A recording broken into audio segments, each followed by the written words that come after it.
नमस्कार, मैं हूं अखिलेश पांडे और आप देख रहे हैं सी न्यूज़ भारत। वक्त हो चुका है न्यूज़ बुलेटिन का। इस बुलेटिन में हम दिखाएंगे कि आखिर क्यों गाजीपुर में भारतीय जनता पार्टी महिला मोर्चा द्वारा प्रधानमंत्री नरेंद्र मोदी को धन्यवाद ज्ञापित किया गया। साथ ही बताएंगे कि कैसे पुलिस ने लखीमपुर में नाबालिग की हत्या करने वाले अपराधी को धर दबोचा और शाहजहांपुर में कैसे गणेश शोभा यात्रा के दृष्टिगत नगर आयुक्त द्वारा निगम के अधिकारियों के साथ नगर क्षेत्र का किया गया निरीक्षण। और भी तमाम खबरों पर आइए विस्तार से करते हैं चर्चा। खबर गाजीपुर जनपद से है, जहां भारतीय जनता पार्टी महिला मोर्चा द्वारा प्रधानमंत्री नरेंद्र मोदी जी को धन्यवाद ज्ञापित करने हेतु 75 सदर विधानसभा के नगर स्थित अवध पैराडाइज में नारी शक्ति वंदन सम्मेलन का आयोजन किया गया। वहीं कार्यक्रम की शुरुआत मुख्य अतिथि प्रदेश मंत्री मीना चौबे के द्वारा दीप प्रज्वलित कर की गई। वहीं प्रदेश मंत्री ने महिलाओं को जागरूक कर कहा कि नारी शक्ति वंदन अधिनियम व्यापक दृष्टि वाला एक ऐसा कानून है जिसकी शक्ति से प्रत्येक स्तर पर आधी आबादी को आगे बढ़ने के लिए एक नया अवसर प्राप्त होगा। इस कार्यक्रम में निवर्तमान जिला अध्यक्ष भानु प्रताप सिंह, महिला मोर्चा जिला अध्यक्ष साधना राय, पूनम मौर्य, रीमा खरवर, मीनू मौर्य, मीडिया प्रभारी शशिकांत शर्मा सहित अन्य लोग उपस्थित रहे। मैं नम्रता चौरसिया, क्षेत्र अध्यक्ष महिला मोर्चा काशी क्षेत्र। आज माननीय प्रधानमंत्री जी का जो निर्णायक एक पहल रही आधी आबादी को सम्मान देने का, 33% आरक्षण नारी शक्ति वंदन को लेके, उसी के उपलक्ष्य में आज गाजीपुर के सदर विधानसभा में सम्मेलन रहा, महिला सम्मेलन, जिसमें बढ़ चढ़ के मातृशक्ति का एक बड़ा हुजूम यहाँ रहा। आपने देखा मंच से लेके सामने की दीर्घा में महिलाओं की एक बड़ी संख्या रही, जिसमें कहीं न कहीं यह योगदान माननीय प्रधानमंत्री नरेंद्र मोदी जी का है। इस प्रयास के लिए माननीय प्रधानमंत्री जी का हम सभी मातृशक्ति धन्यवाद और आभार प्रकट करते हैं। साथ ही यह वादा भी दिलाते हैं कि पुनः प्रधानमंत्री जी 2024 में हम मातृशक्ति के वोट बैंक से पुनः प्रधानमंत्री बनेंगे। एक बड़ा वोट बैंक महिलाओं का उनको जाएगा। इसी बातों के साथ अपनी वाणी को विराम। मैं मीना चौबे, भारतीय जनता पार्टी में प्रदेश मंत्री के दायित्व पर हूँ। आज यहाँ गाजीपुर में नारी शक्ति वंदन अधिनियम के लिए सदैव प्रधानमंत्री जी को धन्यवाद देने के लिए यहाँ हजारों की संख्या में जो महिलाएं यहाँ एकत्रित हुई हैं। निश्चित रूप से प्रधानमंत्री जी के द्वारा जो नारी शक्ति वंदन अधिनियम पारित कराया गया है लोकसभा, राज्यसभा और अब तो आदरणीय जो हमारी राष्ट्रपति महोदया जी के द्वारा भी मुहर अब लग चुका है, तो निश्चित रूप से 27 वर्षों का संघर्ष जो 5 प्रधानमंत्री जी के प्रयास के बाद भी यह स्वर्णिम अक्षरों से लिखा जाने वाला यह कालखंड जो नारी शक्ति वंदन अधिनियम है वो आदरणीय प्रधानमंत्री जी के द्वारा पारित हुआ है। प्रधानमंत्री जी के नेतृत्व में महिलाओं को यह अधिकार प्राप्त हुआ है। इसके लिए सभी मातृशक्ति नारी शक्ति वंदन अधिनियम के लिए आदरणीय प्रधानमंत्री जी को धन्यवाद करती हैं। निश्चित रूप से महिलाएं अब किचन से लेकर किंग बनाने का काम और किंग बनने का काम और सड़क से लेकर के संसद तक का सफर निश्चित रूप से तय करेंगी। महिलाएं जो हमारी भारतीय संस्कृति सभ्यता में है कि यत्र नार्यस्तु पूज्यन्ते रमन्ते तत्र देवता, निश्चित रूप से आधी आबादी 10% अधिक वोट भारतीय जनता पार्टी को पोल करती हैं।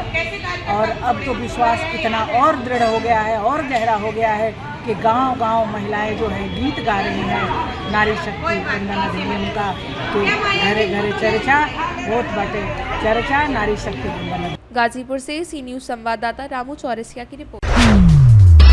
जौनपुर के शाहगंज में ऐतिहासिक श्री रामलीला समिति द्वारा नगर के गांधी नगर कलेक्टरगंज में रात्रि की रामलीला मंचन का भव्य उद्घाटन शुभारंभ किया गया। इस मौके पर भारी संख्या में श्री राम भक्त मौजूद रहे।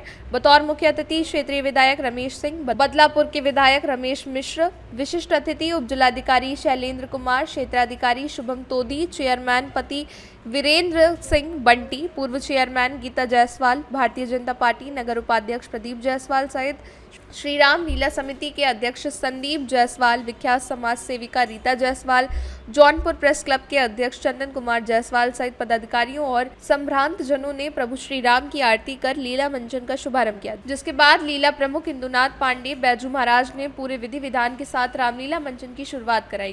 कार्यक्रम को संबोधित करते हुए विधायक रमेश सिंह ने प्रभु श्री राम की लीलाओं को अपने जीवन में आत्मसात करने की बात कही।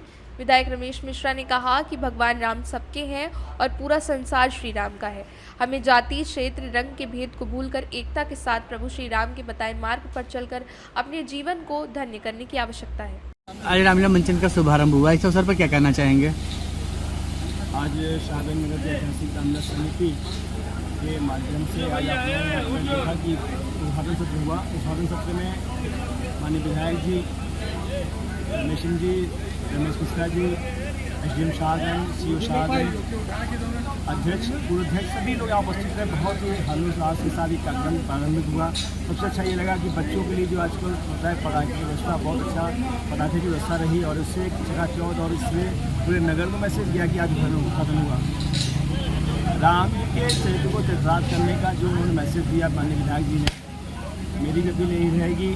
जैसा एक अच्छा कार्यक्रम भी होने वाला है 24 तारीख को, जिस दिन दशहरा है, हम सभी के घर घर से राम निकले, ऐसा एक उन्होंने आह्वान किया है। आज इस उद्घाटन सत्र में उन्होंने जो आह्वान किया है, मैं जनता से अपील करूंगा कि वह कार्यक्रम निरंतर चलता रहे। आने वाले 24 तारीख को सभी के घर से राम जी जरूर निकलें और जो रावण रूपी ये समस्या दिखी लोगों को, उसका दहन करें। और यह चरितार्थ होगा। इस वर्ष की रामलीला अपने संदीप जी के नेतृत्व में हो रही है और मैं बधाई प्रेषित करूंगा पूर्व के रूप में। पूरी टीम बधाई के पात्र है। बहुत अच्छा आयोजन हुआ, इसके लिए शाहगंज के सभी जनवासियों को ढेर बधाई। रामचंद्र की जय। सर्वप्रथम तो मैं राजा रामचंद्र के चरणों में अपना शीश नमन करके उनका आशीर्वाद प्राप्त करता हूँ और हमारे नवनिर्वाचित अध्यक्ष श्री संदीप जायसवाल को बधाई और पूरे मंत्रिमंडल को बधाई। इस प्रकार से समर्पित होकर हम एक उत्साहपूर्वक कार्य कर रहे हैं। नगर के सभी नगरवासियों को जिनका सहयोग प्रतिवर्ष हमेशा ऐतिहासिक रामलीला में मिलता रहता है, जिसमें हमारी माता बहनें, छोटे बड़े सबका सहयोग रहता है। और मैं इस मंचन के माध्यम से, इस समिति के माध्यम से यही कहना चाहूँगा कि राजा रामचंद्र का आशीर्वाद हमारे नगर पर बना रहे और आने वाली पीढ़ी इसका अनुसरण करे और राजा रामचंद्र के मर्यादित आचरण को, उनके आदर्श को आगे बढ़ाती रहे। जय श्री राम। आप दर्शकों से क्या अपील करना चाहेंगे? दर्शकों से क्या अपील करना चाहेंगे रामलीला समिति के? मैं यही अपील करना चाहूँगा, हम लोग चलचित्र देखते हैं, नाटक देखते हैं, बहुत सारी चीज़ें देखते हैं, किंतु जीवन में चरितार्थ वही चीज़ होता है जिसको हम ग्रहण करते हैं। हमें राजा रामचंद्र के आदर्श को, उनके चरित्र को, उनके त्याग समर्पण को अपने जीवन में ग्रहण करें और उन्हीं के अनुसरण से चलते रहें, जिससे हमारा समाज और हमारा राष्ट्र शक्तिशाली हो और हमारा देश सर्वदा प्रगति करता रहे। इन्हीं आचरण से हम एक दूसरे का सहयोग करते रहें और हर एक दूसरे के सुख दुख में काम आते रहें। यही इनके आचरण से हमें प्रेरणा मिलती है। आज शाहगंज नगर में 81 रामलीला शुरू हुआ है और मथुरा वृंदावन से लोग खेलने के लिए आए हैं और यहाँ की जनता जो है अपार भीड़ होता है, इसको बता सकते हो। और यहाँ की मातृशक्ति और बच्चे रामलीला को इतने उत्साही से देखते हैं कि लोगों को यहाँ जगह कम पड़ना चाहिए। हम यही लोगों से अपील करते हैं कि इस वर्ष की रामलीला आकर के वो मथुरा वृंदावन की रामलीला को देखें और अपने जीवन में उतारें। हम इसके लिए लोगों को अपील करते हैं। जय श्री राम, जय श्री राम, जय श्री राम। जौनपुर से दिवाकर मिश्रा के साथ सी न्यूज संवाददाता दीपक सिंह की रिपोर्ट। लखीमपुर खीरी में नाबालिग छात्रा की हत्या करने वाले आरोपी को पुलिस ने गिरफ्तार कर लिया है। मुठभेड़ में पुलिस ने आरोपी को दौड़ाकर गोली मारी है, जिससे उसके पैर में गोली लगी है। आरोपी का जिला अस्पताल में इलाज चल रहा है। बता दें कि नाबालिग छात्रा का शव गन्ने के खेत में मिला था। उसकी आंख फूटी हुई थी और मुंह में मिट्टी भर दी गई थी। वो मदरसा से पढ़कर लौट रही थी। घटना के बाद ग्रामीण और परिजन बेहद आक्रोशित थे। उन्होंने घटनास्थल पर पहुंचे पुलिस अधिकारियों को घेर लिया था। मामले का जल्द खुलासा और दोषी को कड़ी सजा दिलाने की मांग की थी, जिसके बाद घटना के खुलासे के लिए गठित 3 टीमें मामले की पड़ताल में जुटी हुई थी। पुलिस ने घटनास्थल पर सर्विलांस की मदद से मोबाइल ट्रैकर रन कराया था। मृतक छात्रा के पड़ोस में रहने वाले सद्दाम की मोबाइल में लोकेशन भी घटनास्थल के पास मिल रही थी और वो घटना के बाद से फरार चल रहा था। इसी बीच उन्हें आरोपी की जानकारी मिली, जिसे गुरुवार सुबह मुठभेड़ के बाद गिरफ्तार कर लिया गया है। पुलिस ने बताया कि आरोपी ने 13 वर्ष की नाबालिग के साथ दुष्कर्म का प्रयास किया था। छात्रा के विरोध करने पर आरोपी ने उसकी बेरहमी से हत्या कर दी। लखीमपुर खीरी से सी न्यूज संवाददाता राजेश दिवाकर की रिपोर्ट। खबर शाहजहांपुर से है, जहां नगर आयुक्त संतोष कुमार शर्मा द्वारा खिरनी बाग रामलीला मैदान में प्रारंभ होने वाली रामलीला मंचन और मेला के दृष्टिगत को उक्त स्थल का निरीक्षण कर साफ सफाई व्यवस्था, प्रकाश व्यवस्था, पेयजल व्यवस्था को देखा गया। मौके पर उपस्थित नगर स्वास्थ्य अधिकारी को निर्देशित किया गया कि खिरनी बाग रामलीला मैदान में साफ सफाई को दुरुस्त रखने के साथ साथ चूना छिड़काव, एंटी लार्वा छिड़काव और फॉगिंग का कार्य कराया जाए।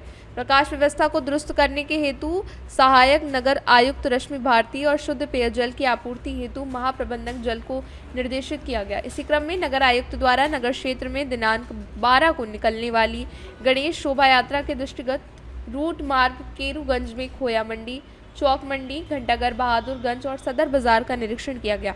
निरीक्षण के समय खोया मंडी रोड पर जल निगम द्वारा रोड कॉन्टिंग की तत्काल मरम्मत कार्य करने हेतु अधिशासी अभियंता को निर्देशित किया गया।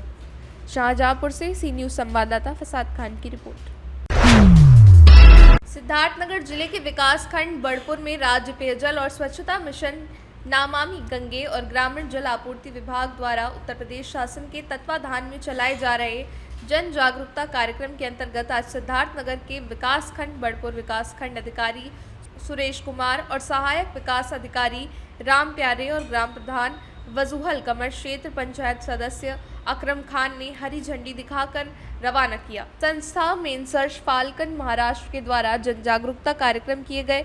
नुक्कड़ नाटक के माध्यम से पाइप पेयजल परियोजना के बारे में, दूषित पेयजल से होने वाली बीमारियों के बारे में, जल जीवन मिशन के अंतर्गत बनाई जा रही टंकी के पानी के लिए कनेक्शन के लिए आदि बातों पर जानकारी दी गई और सामाजिक मानचित्रण के माध्यम से खुले में शौच करने से गंदगी हमारे घर तक कैसी आती है, इन सब के बारे में जागरूक किया गया। कार्यक्रम में उपस्थित खंड विकास अधिकारी सुरेश कुमार, सहायक विकास अधिकारी पंचायत राम प्यारे और जल जीवन मिशन की टीम से जिला परियोजना समन्वयक तौकीर आजम, सहायक गोविंद सिंह, तरुण त्रिपाठी, अनिल निषाद, विजयपाल, प्रशिक्षक प्रवीण कुमार जी, आशीष पाल, नुक्कड़ नाटक के कलाकार गिरजेश यादव, सृष्टि गुप्ता, रसिया नेमीचंद और समस्त ग्राम पंचायत से आए पंचायत सहायक, ग्राम पंचायत अधिकारी कार्यक्रम में उपस्थित रहे। कार्यक्रम के दौरान खंड विकास अधिकारी ने अपने संबोधन में कहा कि इस तरह के कार्यक्रम समाज में परिवर्तन लाएंगे और लोग पेयजल और स्वच्छता को लेकर अपनी जिम्मेदारियां समझेंगे। सिद्धार्थनगर से सी न्यूज संवाददाता धर्मेंद्र कुमार की रिपोर्ट। फिलहाल के लिए इस न्यूज़ बुलेटिन में बस इतना ही। देश दुनिया की तमाम खबरों के लिए देखते रहें सी न्यूज़ भारत। हर खबर आपके साथ, आपके हाथ।